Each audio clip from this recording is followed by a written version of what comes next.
Hey guys, Nick here and welcome back to another video. As you can see, I have all my equipment out on the table, which means it must be time for a what's in my camera bag video for 2020. And the reason I'm doing this video is I'm actually kind of going on a holiday, which is sort of crazy for 2020. I'm going on a bit of a road trip, so I'm going to drive from Calgary all the way to the East Coast to Toronto, which I've never been to Toronto before.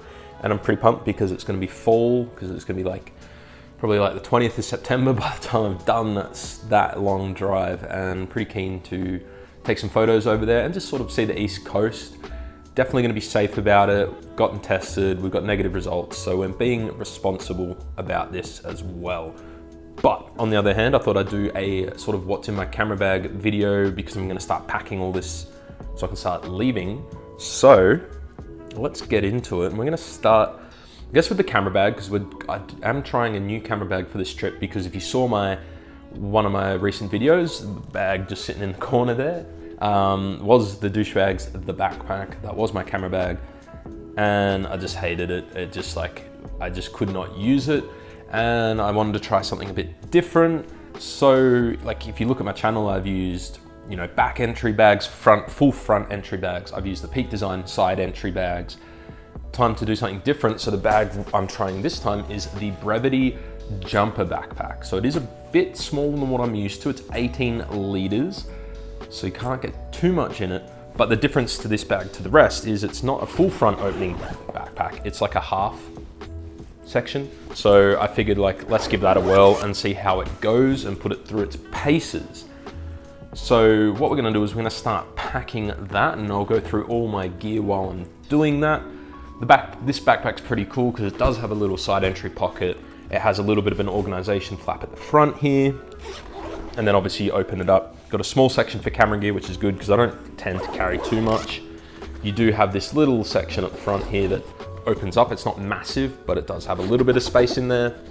And then you've got your laptop compartment at the back. So pretty good there.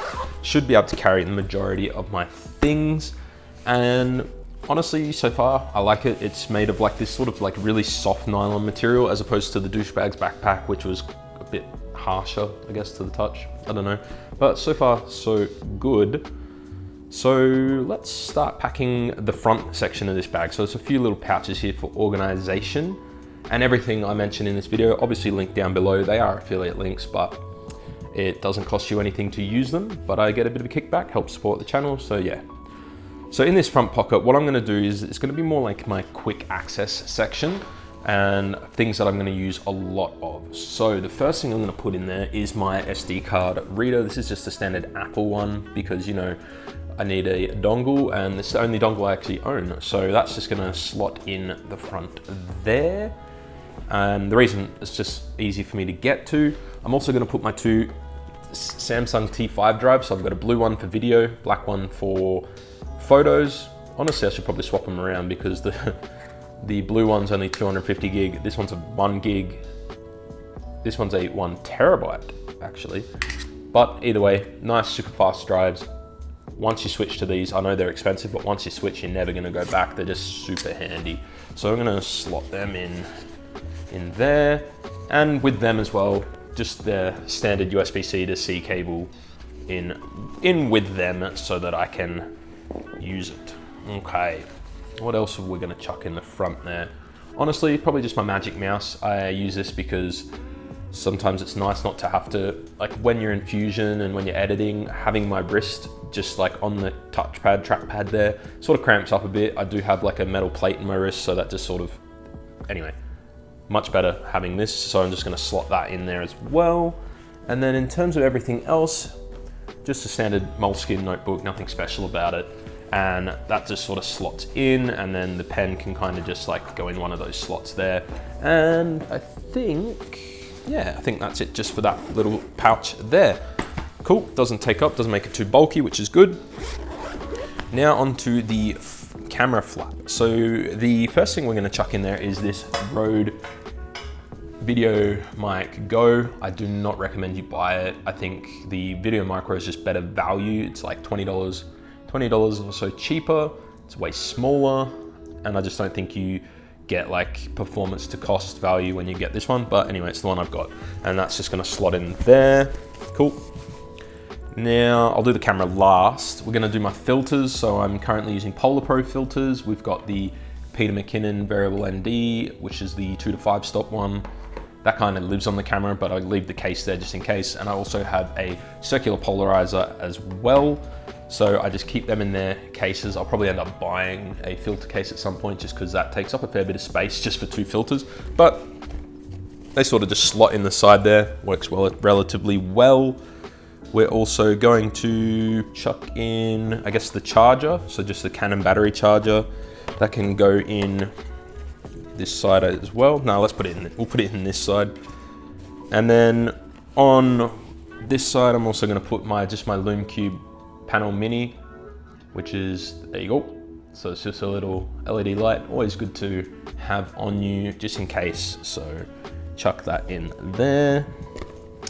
Next to go in is going to be my Peak Design strap, my slide. I think it's slide or slide light, or either way, it's the bigger of the 2 Peak Design straps. And generally I just use this if I don't want to carry a backpack around. I'll just sling the camera over my shoulder. It's just a little bit easier. But yeah, that can just go in the side pocket here, leaving the camera to go in this main section here. And the camera currently is the Canon EOS R with the 15-35 RF, like I said, and it's also got the Peter McKinnon variable ND on the front. Super, super awesome filter. And the like mini Defender Polar Pro cap, which I'm like, look at that, that is like so good, I love it. In terms of the camera, I'm actually thinking of switching at the moment. And I bet it's not what you're gonna think. Obviously there's been a lot of camera announcements lately. So I'd love you guys to drop a comment down below what you think I'm actually gonna switch to. It's probably not what you think. And I'll probably do a video on that in the near future when I do pick that new camera up. Yeah, a lot of thought process has gone into this new camera. And not that this is a bad camera by any means, but yeah, anyway, I'll do a separate video on that. Leave a comment if you think you know which one it is. Cool, so that one just slides in here and it fits really, really well. Like, it's not like, yeah, so it goes in there really well and it's super easy to get in and out through this side access pocket, which I love. And yeah, everything I kind of need fits in there really well. Like, if I didn't have such a big bastard of a microphone, I'd have an extra lens in there, but don't have any extra lenses at the moment, so not a big deal. Cool, so we're gonna zip that bad boy up. Now for the like little top flap here, really all I'm gonna put in here is my Peak Design tech pouch. And I'm not gonna go through what's in this because if we open this up, it is pretty chock-a-block with stuff. I'll probably do a separate video on what's in my tech pouch, but let's just say there's cables and chargers and hard drives and all kinds of things.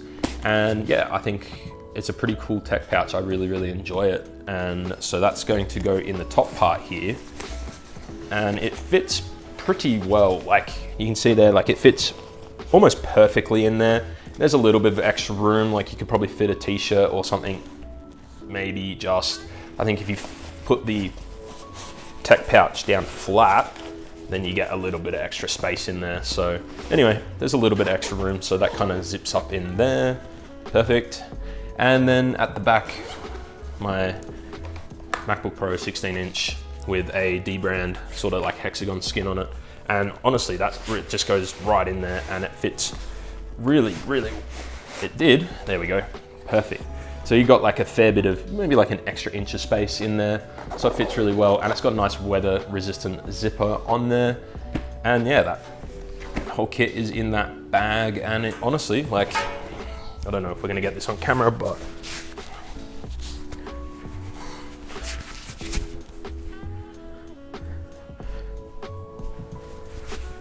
I think it fits pretty well. And should be interesting to see how this goes on the road trip, and I'll do a separate review after, you know, put this bag through its paces. I guess the one thing that's not on the bag yet, and it's because I'm using it, is the Peak Design travel tripod, and that will either go in the side pocket here or just underneath. So yeah, options there at the very least. So there you go, guys. That's what's in my camera bag for 2020. Yeah, if you enjoyed the video, hit the thumbs up button. Like I said, everything's linked down below. And yeah, leave a comment on what you think the camera I'm switching to is. $10 to the person who gets it right. Or I don't know, some free DaVinci Resolve presets. Let's do that. Yeah, some DaVinci Resolve presets. Anyway, until the next video, guys. See ya.